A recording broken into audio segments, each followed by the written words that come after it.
first guest in studio this morning, Pierre Lundberg. Big welcome. Thank you very much. You're a morning person. Absolutely. Because and also, special forces, you got to be awake the whole time. You are voorsitter Suid-Afrikaanse Spesmagte vereniging. What's that in English? That's a big word. I'm the chairman of the South African Special Forces Association. And really it's about the veterans of the Special Forces, not only the operator group, but also all the support people who enabled us to be able to operate and still enable the South African Special Forces to operate currently. So before we get to the Special Forces, the current status, if I take you back, you were joining the army when I was 1 year old, I think 75 already, 72, and it's in your blood. So a bit of background about yourself. I joined as a national serviceman in 75, 76. Eventually did my leadership training at infantry school and ended up at parachute battalion. In 78, I had the privilege of starting with the Pathfinders. We had the first group officially started up in parachute battalion 78. 79, I went and did my military academy training, where I did my degree. Eventually back to parachute battalion, retook over the Pathfinders, and then thereafter decided to move across to Special Forces. Ek het toekering gaan doen by Spesmagte en daarna is ek oorgeplaas na 4 verkenningsregiment.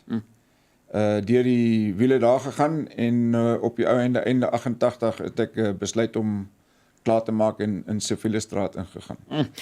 But you had an accident in 83 and it's a free fall accident. It changed everything for you or not really?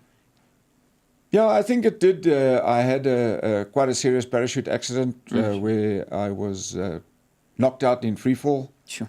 And still today, nobody knows actually what had happened. But I got a bit damaged and I really built myself up again. And based on that, I also made a decision that maybe it's time to go and do something else with my life, and I took on a challenge of doing something a bit more strenuous. So it was a challenge. And then the big thing, if we talk Special Forces, the first thing comes to mind is the Rakkies.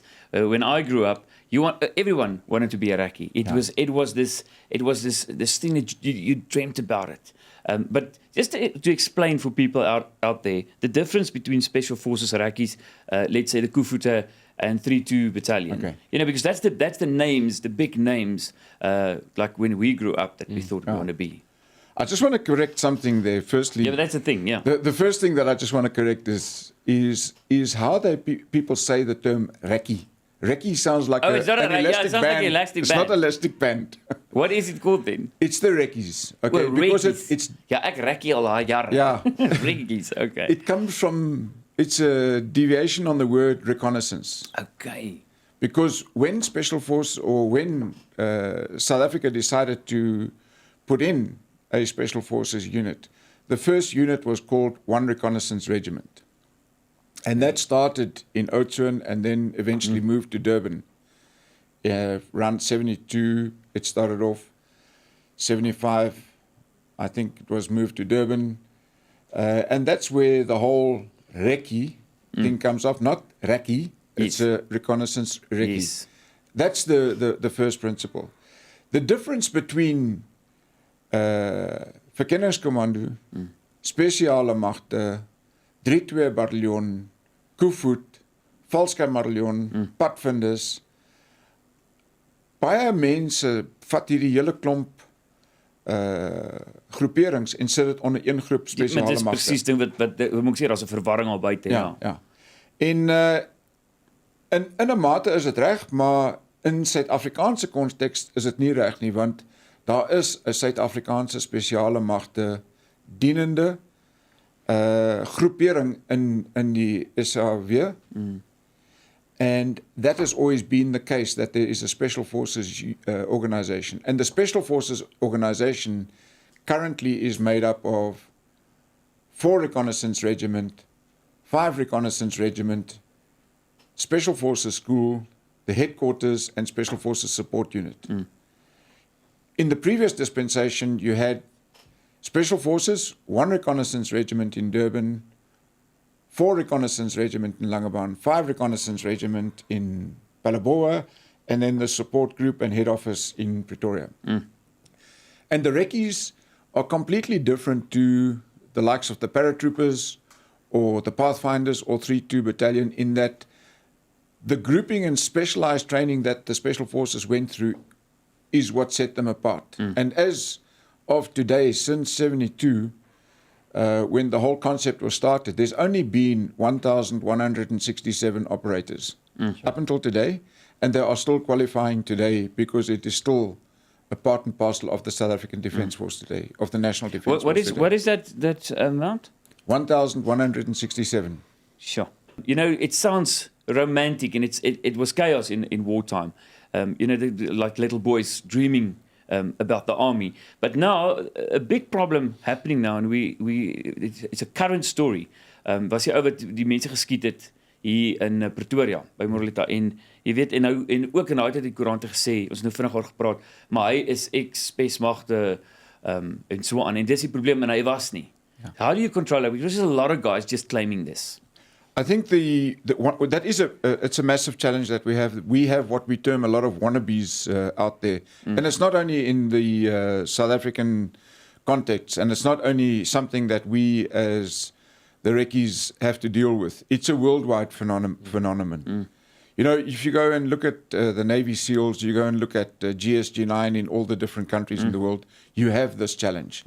And I think to a large extent it is people who have some or other need to have something where they can claim certain things which they aren't. In actual fact, we talk about it as stolen valor, which is a huge challenge.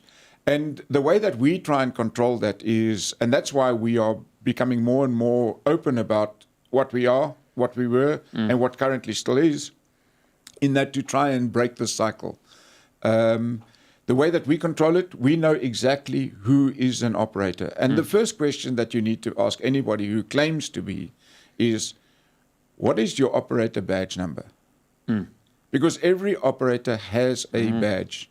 And the initial badge was a silver badge, and it moves on as you go through years, a 10-year, a 20-year, and a 30-year badge. And the 30-year badge is a gold badge with a diamond encapsulated in the badge, and that is for 30-year operators. So every single badge is numbered. It is allocated to a person. It can never be duplicated. If it is lost, the person gets reissued with a new number, and that number that was lost will never ever be able to be issued again. So that is the first thing that we do with respect to that, and we have mechanisms and processes whereby we can check.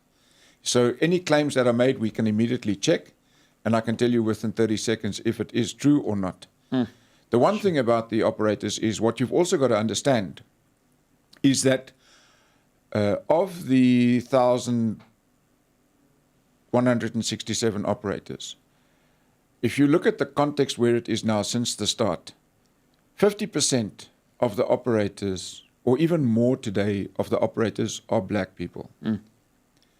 250, around 250, have already passed on in life, either through combat or natural causes, and currently serving round about 250. So there's not many of us around who can claim this type of thing, but we have a huge duty to respect and defend the honor of the guys who have been operators and have qualified as operators and actually are still in service as operators. And part and parcel of what we are doing is also to defend those that are currently operating, because we have, and they are still following the traditions, they are still following the training, and the standards haven't dropped. We quickly spoke about the guys taking chances, pretending to be special forces. Just for info, where can they contact you guys if people are in doubt, or if you ex-special forces and not really having contact with you guys? The easiest is to have a look at our website. It's www.recce.co.za. Or if you've got any questions, you can either put a question onto the website, and I think it is info or inquiries at recce.co.za. And you will get an answer very quickly with respect to whether a person is or not qualified as such. So now, for history and context, and we spoke about it, that you guys are still working with the current special forces and the training, and it's so difficult because it's a very sensitive thing. Especially if we talk about some of the big fights, if we call it like that, on the border war, claiming the Cubans won this one and actually we won it, and everyone is sensitive. Can I say that I was special forces? How do you manage that relationship? I think you've got to go back into context, and I think what I said earlier is the amount of non-white operators to white operators. And you must remember that when we started operating, part and parcel of the philosophy was we were a totally integrated force right in the early years of the 80s. So the transition for special forces has not really been a major issue. I think the issue always has been part and parcel of perception and politics. As of today, we have a very special relationship with the special forces in that when the people who are currently in the force retire, Special Forces Association is the place for their home as a veteran. So nothing will change. We are also in processes of coordinating activities between each other, whereby Special Forces support SASFA and our encompassing bodies in activities, and we support special forces in certain activities. And there's also components where we do some skills development within the current organization to assist and provide leadership in there. So we don't have a challenge with respect to that. And I think the perception that existed during the transition and things like that never existed in the Special Forces environment, and I think we are very lucky to have that relationship. Just as an example, the current GOC Special Forces and myself and many of the current guys in SASFA all worked together in the 80s, either in teams or in groups or whatever. So the relationships are there. Just a yes or no question. The guys, Special Forces today, they're still top-notch? Absolutely. That's what I want to hear. Thank you so much, Pierre Lundberg. It was very interesting. You changed my mind, and hopefully we'll chat again. No, pleasure. And looking forward to doing that. Thank you for the visit.